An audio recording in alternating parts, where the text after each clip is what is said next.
welcome back to Greenhill Junction. This video is going to be something a little bit different. I'm going to do a layout tour because I recently achieved 500 subscribers, which is pretty cool. Thank you very much to everyone who's subscribed to the channel. People that have been with me from the start, the people that have just found me and subscribed. My last video did really quite well for that.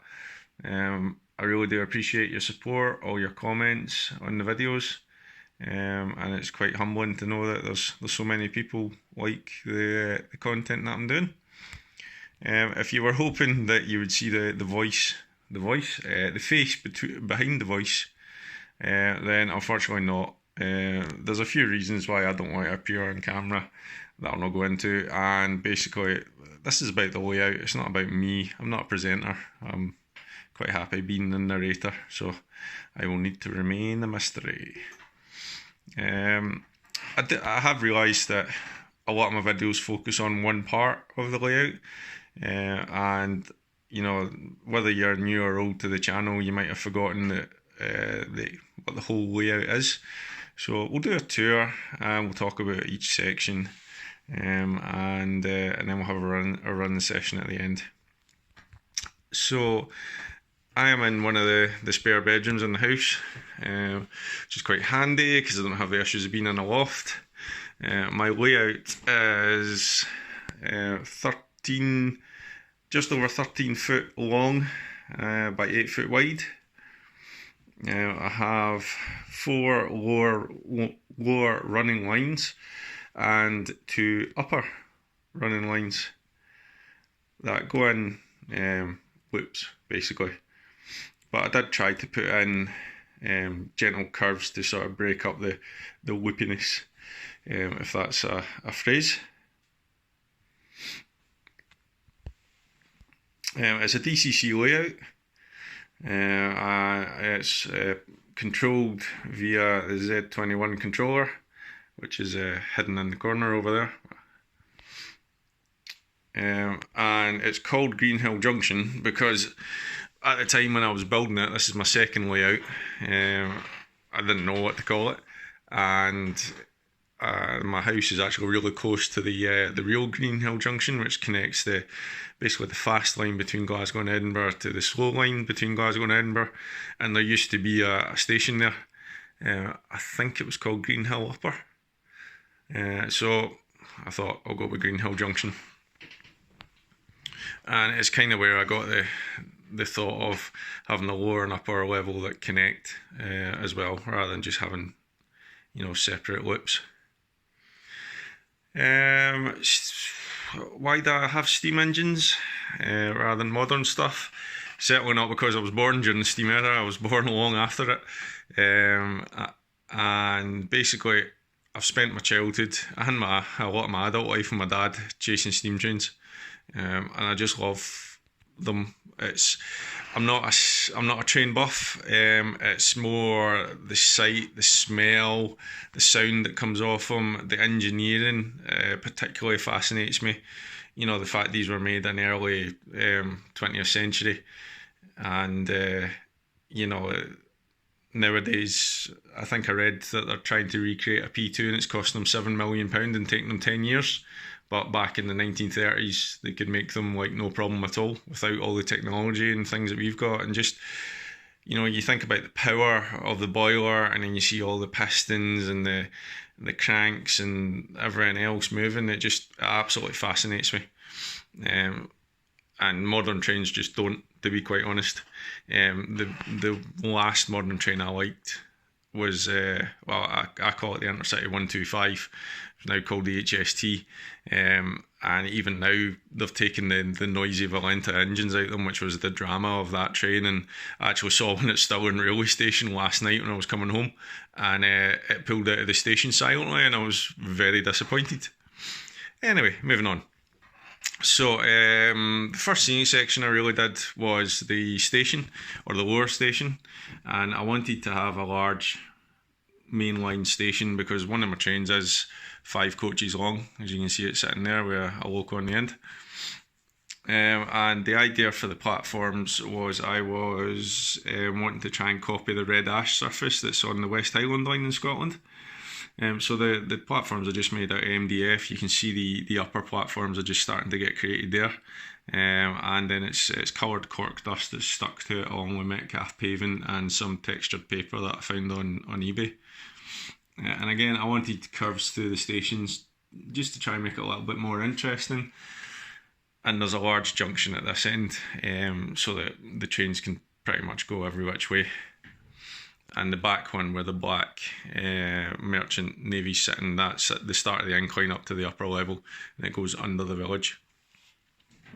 There's also a small goods yard here. This track is sitting here because I'm currently considering if I can fit in another point there to have a third siding for basically the goods locals to sit in, so that I've the 9F and I've got a black 5 round the other side too. All the buildings are Metcalf buildings. I really enjoy making them. They're really good fun. I think they're quite detailed. They're always well built, and I just really think they're good models, and they're really reasonably priced too. I grew up in the village where Tunnocks factory is, so I had to have my Tunnocks van. But everything you see on this layout, apart from the models and the rolling stock, or the locos in the rolling stock even, I've made myself. So I'm not a joiner, I'm certainly not an electrician, so there's been a lot of learning going on, and a lot of YouTube watching as well.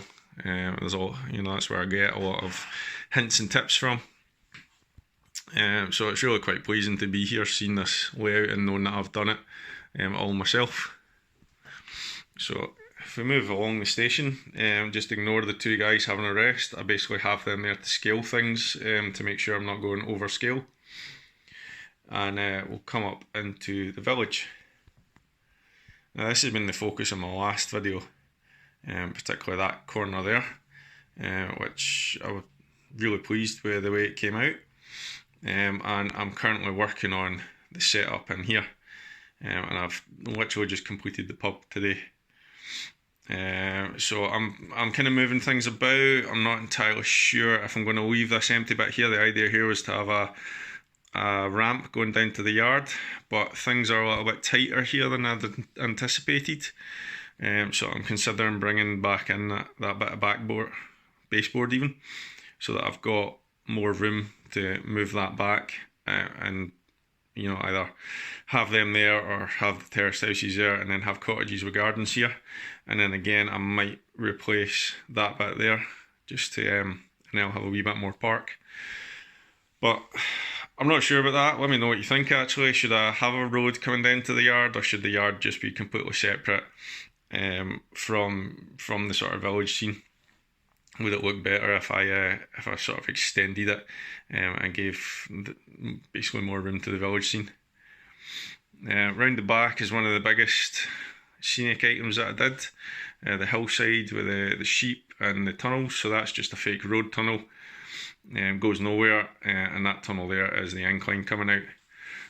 This was really fun project to do. It's chicken wire and paper mache with just static grass and things like that on top of it. I don't go into buying expensive plaster cloth and the insulation foam and all that. My idea of building a model railway is to do it as cost effectively as possible, and if I didn't tell you that was chicken wire and paper mache, you wouldn't know. I could tell you it was plaster cloth. So I kind of try to show that you can do it maybe the older ways, or certainly the less expensive ways, and get just as good a product at the end. So we'll come around the other side of the layout. We've got a large fiddle yard. I tried to model this. Well, I took inspiration from Paul Medee yard in Glasgow, and obviously very constrained by space here compared to Paul Medee. But Paul Medee has an engine shed, which then feeds out into some sidings. You have the main main West Coast main line from Glasgow down to London, running straight through the middle of the yard, and then there's more of the yard the other side. So that was what I was going for, and it's basically storage. I'm not into shunting. I like just seeing the trains going round and round and round, And I'm happy to bring locals out here who come up to some carriages and then bring them out onto the main tracks. But that's really it. So it's predominantly storage, but you do get some nice views, down here past the parked stuff of the trains going by, and once that's up and scenic, it'll look quite good. On the upper level, you have the incline coming up and joining on, and there's a small junction there. Again, trains can go any which way, so it gives me flexibility. And there's a small siding there, basically just because there was a space and I need more storage, and it actually worked out better because I needed a point there, so it would be a point to nowhere. So I thought, well, the point's just as well going into some storage. It then comes round to the window side of the room and the three bridges, which were actually put in really early on because I was desperate to get the layout running and get the loops complete. So I had to get these bridges in. So the one at the back, the blue one, that's actually a scratch build by me. First large scale scratch build, probably first and only, to be honest, that I've done. And I was really pleased with it. Came out really well. The bridge in the middle is actually a Metcalfe viaduct from the old railway that I cut down to size to become a bridge. And then the red one on the upper level is a laser cut MDF kit that I got off eBay and then constructed and painted myself. The plan for here eventually is there's going to be a river or canal scene. Whatever it is, it's going to have to be quite shallow because, as you can see, there's not a lot of room under that bridge. But that was when I first started planning this. I wanted a river or canal scene, hence the reason that baseboard has been dropped, and then hence the reason I need to get in all the bridges. And then we'll come back round here and we just curve round back into the station. I do have a slight plan for here. The idea is maybe to build quite a large hill and basically have a farm at the top of it. That's why that building's sitting over there. And then the hill will come down to the upper level, and the upper level will cut it, and then it will come down here, so it'll look like the upper level is actually like ground level, hopefully, and then this is subterranean. That's the idea, but it'll be a while before I get there, because I'm wanting to get the village done, and then I want to move on to the upper station and get that done, and then connect the two up. And I do have a plan to connect the two up via this footbridge, and then I'll probably work through the sort of front section of this, and then eventually get over there, because to be honest, I've not got much of an idea what I want to do with all this, so this will probably just get left as it is for a while. But so that's the whole layout. It's not the biggest, but it certainly keeps me busy. There's loads of work to do. I think this has been getting built for about 3 years now, probably going on 3 years. Obviously interrupted by work and other things, so I got up here and get stuff done when I can. So if you want to ask anything about the layout, please do. Let me know what you think of the sort of tour, what I've done, what I've got planned. Do you have any ideas for what I should do for different areas? I'm always happy to hear suggestions. And we'll just have a running session. I'll try and get as many of the trains out running from various different angles, so you can enjoy that. So thanks very much for watching. Thanks very much for subscribing, everyone, whether you've been with me from the start or you've just found the channel. I really do appreciate you subscribing, your comments and your support. If you like this video, share it, like it, let's say leave me any comments, and keep up to date with the build as it goes along. So speak to you again soon. Cheers.